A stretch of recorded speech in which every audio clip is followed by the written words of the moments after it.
Well, welcome back again this week to an analysis behind the news. One of the things that we need to address from time to time and remind ourselves is the spirit of the Constitution. We'll get into the news item in regard to that in a moment. But first, let's talk about the original intent of the Constitution, why it was put together the way it was, and the Bill of Rights, which were added very shortly after ratification of the Constitution. And if you take a look at the breakdown of this Bill of Rights, you'll notice that in every instance it is protection of the individual, of their rights and that sort of thing. Now, something that a lot of people may not be aware of, and that is in the Declaration of Independence, when it refers to that man is endowed by his Creator with certain unalienable rights, not everyone has interpreted that to mean the individual.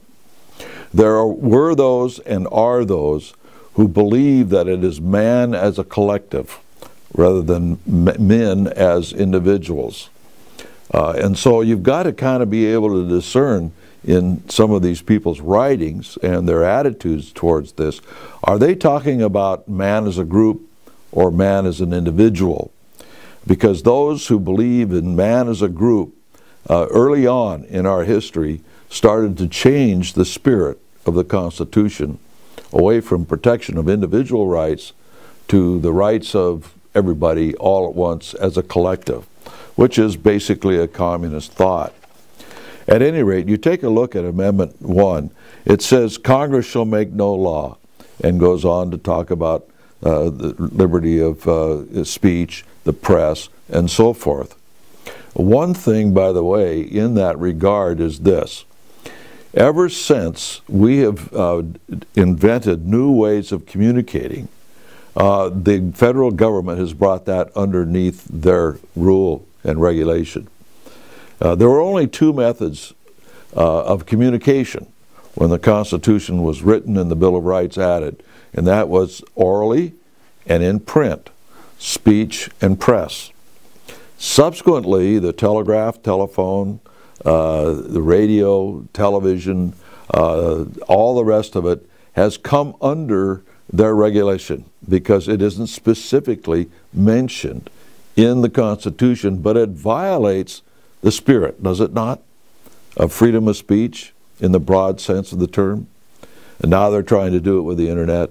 They already are, by the way, but it's done in such a manner that most people don't notice it, but that's a story for another day. The Third Amendment, no soldier can be placed in your homes in times of peace.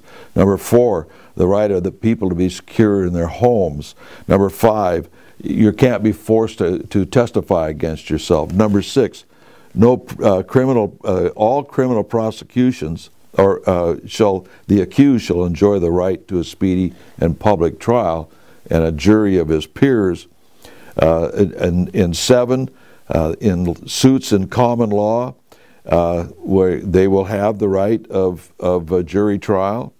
Number 8, no excessive bail, no excessive fines. Well, that's starting to be changed a little bit, isn't it?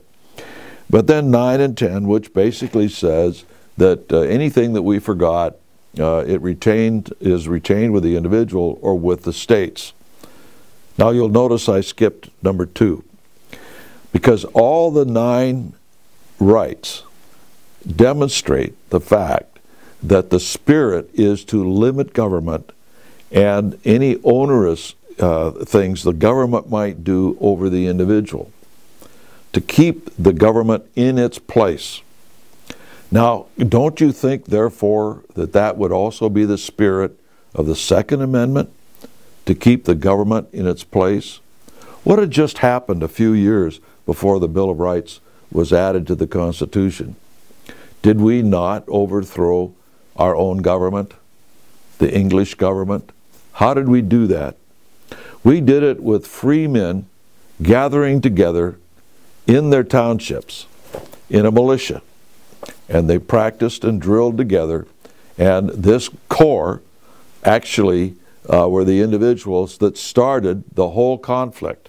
Now, I know we formed a Continental Army and all the rest of it, But always the core was that citizen militia of free men.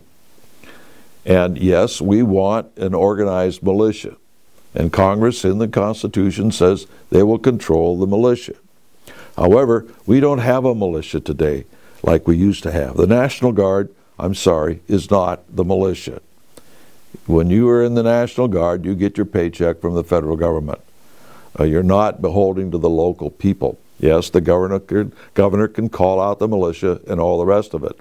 But these are free men in their neighborhoods, in their local townships, forming together of their own free will, of their own equipment, their own free time, etc., to form a militia. Now, this again was used to overthrow a totalitarian government. Now, don't you think the spirit of the Second Amendment is to provide the basis for any time in the future of the free people to do likewise? Not that we want to. Nobody here is advocating overthrowing the federal government. We advocate voting the rascals out, but we're not talking about throwing bullets. We're talking about throwing books. But nonetheless, the Second Amendment is there to provide a free people the ultimate out. And so when we see in the news things of Obama and others saying that they're just going to have an edict, you can call it an executive order all you want. It's an edict. It's like being a king. And say we're going to ban this kind of gun, we're going to ban that kind of ammo, etc., etc. When a government does not want its people armed and freely accessible to any kinds of weapons, then you start to have to worry about that government. And by the way, what does it say? Keep and bear arms. It doesn't say rifles, doesn't say muskets, doesn't say cannon. It says arms. Arms is a broad terminology meaning all the weaponry necessary to perform an act of war. So logically that would mean we should be able to have machine guns, tanks, if we can afford them, that sort of thing, because we are a free people. By the way, a lot of people are afraid of this sort of thing. Oh my goodness, we don't want weapons all over the place. Statistically, when people are armed, and there are more arms, in fact in communities where it's required that they be armed, crime is low, particularly murders.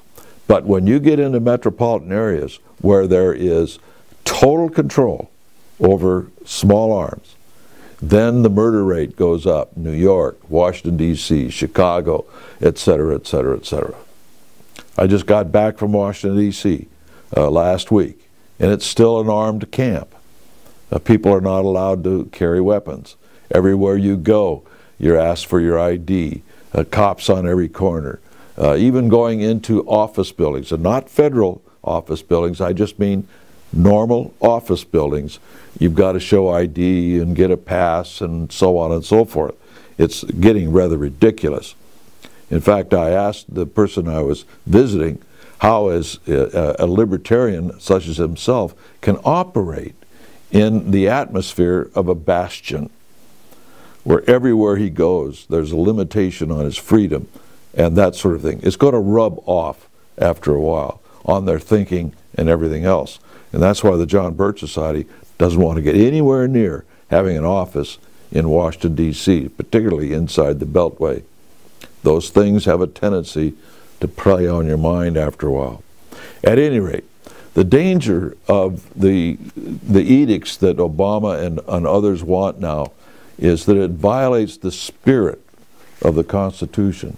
And by the way, there are a lot of people involved in this con fight, a constitutional convention or convention of the states that want to amend the Second Amendment to the Constitution and make the militia become part of government, not of free men. You might look into that and re-examine your thinking about a con if you support it. Until next week, we'll see you then.